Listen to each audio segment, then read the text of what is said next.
비트코인은 31.8K부터 내려온 흰색 추세 라인을 돌파한 기점으로 플러스 66% 상승, 31.8K라는 단기 고점을 기준으로 진입에 들어갔어도 플러스 40% 상승분이 나와 주었습니다. 반면 비트를 따라가는 이더리움은 달러 차트 기준 2141달러, 고점부터 내려온 지금의 추세를 돌파하고 플러스 27% 상승, 2141달러라는 단기 고점을 기준으로 진입에 들어갔다면 플러스 12% 상승분이 나와 주었습니다. 시가총액으로만 보더라도 이더리움이 더 큰 상승분이 나와 주었어야 하는데 비트보다 이더리움 상승률이 저조합니다. 이더리움의 상승이 저조한 이유는 이더리움 도미넌스 때문입니다. 오늘 영상에서 자세하게 풀어보겠습니다. 최근 유튜브 영상에서 질문이 정말 많이 달리고 있습니다. 감사하다라는 말씀 먼저 드리고, 영상 댓글 중에서 이더리움에 대한 댓글이 꽤 있어서 오늘은 이더리움 브리핑으로 준비했습니다. 오늘 영상은 최근 저의 영상에서 달렸던 이더리움 관련된 질문들을 읽어보면서 시작하도록 하겠습니다. 오늘도 영상 꼭 끝까지 시청하시고 영상 시작 전에 구독, 좋아요, 그리고 알람 설정까지 부탁드리겠습니다. 알람 설정을 통해서 비트코인 영상을 가장 빠르게 받아볼 수 있습니다. 첫 번째 질문입니다. 갱스터님, 이더리움은 언제쯤 매도하는 게 좋을까요? 이더리움에 대해서는 11월 7일 한 달 전에 전체 공개 영상에서도 다뤄드렸었습니다. 다음 상승 재료 비트에서 안 나옵니다. 이더리움만 주목하세요. 결국 저는 알트코인에서 비트코인을 가장 잘 따라가는 움직임을 보이는 알트코인이 이더리움이라고 생각을 하고 있습니다. 무작정 비트를 따라간다고 이더리움을 매수할 수는 없으니 비트코인에서 보였던 움직임과 이더리움에서 보이는 움직임의 공통점을 찾아서 매수 근거를 세워야 합니다. 제가 세웠던 이더리움 매수 근거를 먼저 공유드리고 제가 보고 있는 목표가 또는 이더리움 매도 자리를 말씀드려 보겠습니다. 우선 지표 하나를 먼저 간단하게만 짚고 다시 내용 설명으로 넘어가겠습니다. 모르시는 분들도 있을 수 있으니. 다이버던스는 추세 전환을 나타내는 지표입니다. 고점은 높아지지만 RSI 지수, 우리가 흔히 매수세라고 부르는 RSI 지수는 따라붙지 못했을 때, 쉽게 말해서 높은 가격에 아무도 매수를 해주지 않는다면 그 가격을 유지할 수 없기 때문에 추세를 유지하는 게 아니라 추세가 반전될 수 있겠구나를 암시하는 지표라고 이해하시면 됩니다. 반대로 가격은 낮아지는데 매수를 많이 한다면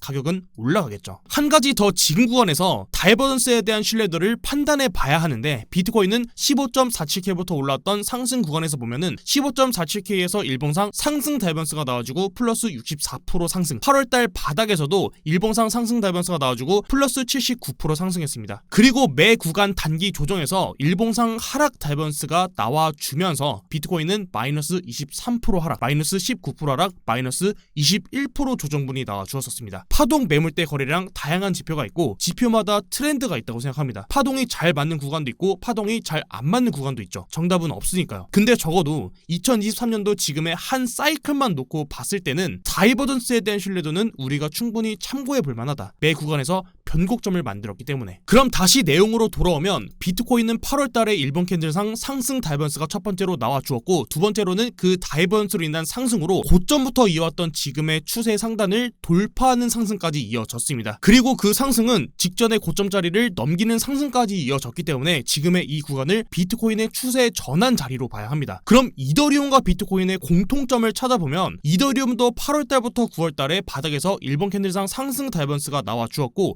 고점부터 이어왔던 지금의 추세 상단을 돌파하는 상승까지 나와 주었습니다. 그럼 비트와 동일하게 적어도 하락 추세를 만들어온 상단의 고점까지는 돌파할 수 있겠다라는 가능성을 열어두고 이더리움을 매수했었고, 그 다음이 제가 ETF라고 당시에 작성 드렸었는데, ETF를 보려면 제가 어떤 걸 보라고 말씀을 드렸었죠? 도미넌스를 보자. 비트코인이 과거 22년도 11월 때부터 올라온 지금의 추세를 하단을 이탈하는 움직임이 있었지만 비트코인 도미넌스는 추세 이탈 없이 계속해서 상승이 나오고 있다. 비트코인 도미넌스가 추세가 좋다는 이유는 그만큼 지금 비트코인 현물 ETF뿐만 아니라 내년에 반감기를 포함해서 비트코인에 대한 기대감이 가장 많이 반영되어 있는 차트라고 보고 있고, 비트코인이 SEC에서 증권으로 분류하겠다라는 내용인데 이 기사가 진짜인지 가짜인지는 우리가 판단할 수 없다. 세력을 이긴다는 마음으로 도전하는 것 자체가 지는 게임이기 때문에 우리가 지금 판단할 수 있는 건 비트코인 도미넌스가 무너지지 않는 이상은 지금은 어떤 찌라시 내용이 나오더라도 흔들릴 필요는 없다라는 말씀을 드렸었습니다. 여기서 한 가지만 더 말씀드리면, 비트코인 도미넌스가 지금의 하단 추세를 이탈하고 내려오는 움직임이 나온다면 비트코인 현물 ETF에 대한 의심을 해봐야 하고, 과거의 비트코인처럼 이 조정이 짧을 수도 있고 혹은 추세를 이탈하고 이 추세를 돌파하는 게 아니라 비트코인 도미넌스가 하락하고 기술적인 반등이 나와주는 이 구간에서 채널의 하단부 추세의 하단부 라인을 테스트하고 눌리는 움직임이 나왔을 때 이때 동시에 추세의 하단부를 테스트하러 가는 이 움직임, 이 반등에서 ETF가 승인된다면 그때 ETF 승인이라고 무작정 비트코인을 매수하는 건 리스크가 있는 상황이겠죠. 다시 이더리움으로 돌아오면 2023년도 6월 10일에 비트코인이 본격적으로 상승분이 플러스 80% 상승이 나왔을 때 이더리움 도미넌스는 반대로 23년도 6월 10일부터 하락하기 시작했고, 비트코인 도미넌스는 하단 추세를 만들면서 상승 추세를 그렸지만 이더리움 도미넌스는 반대로 상단에서 저항을 만들고 하락 추세를 만들었기 때문에 이더리움으로 크게 주목을 받지 못하는 상황이었습니다. 그 말은 즉 이더리움 현재 차트를 봤을 때 비트코인과 동일하게 추세 상단 돌파 그리고 고점 자리까지 돌파해주고 이 자리를 테스트까지 해줬지만 차트가 사실 너무 정석적으로 움직이는 게 맞지만 도미넌스의 상승은 가격 상승으로 이어지기 때문에 이더리움이 추세를 돌파하기 전까지는 아직까지 이더리움이 완벽히 추세 전환이 나왔다고 보기는 어렵다고 생각합니다. 지금까지는 객관적인 이더리움의 분석이었고 지금부터는 저의 개인적인 이더리움 홀더로서의 주관적인 생각입니다. 솔직히 저는 이더리움 그냥 무지성으로 홀딩 중입니다. 그냥 솔직하게 말씀드릴게요. 다만 한 가지 기대해 보고 있는 건 2023년도 12월 14일 어제죠. SEC에서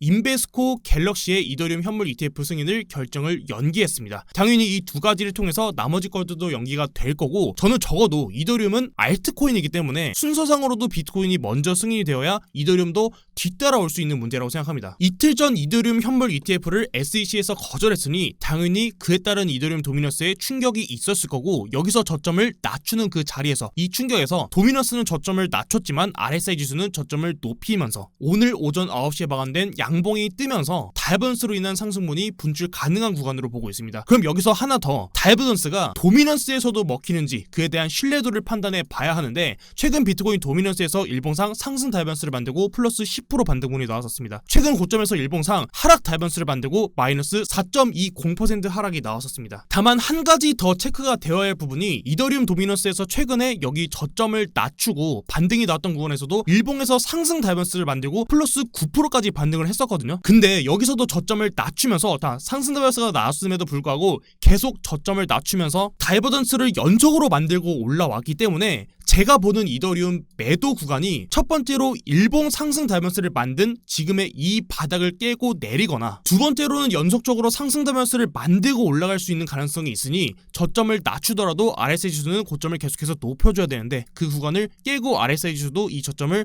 크게 낮추는 움직임이 나와준다면 그 구간을 좀 공통적으로 좀 살펴보면서 이더리움은 좀 매도를 먼저 나갈 예정입니다. 자, 다음 질문이자 마지막 질문이 될 것 같은데, 갱스터님, 이더리움 상승은 어디까지 보고 계신가요?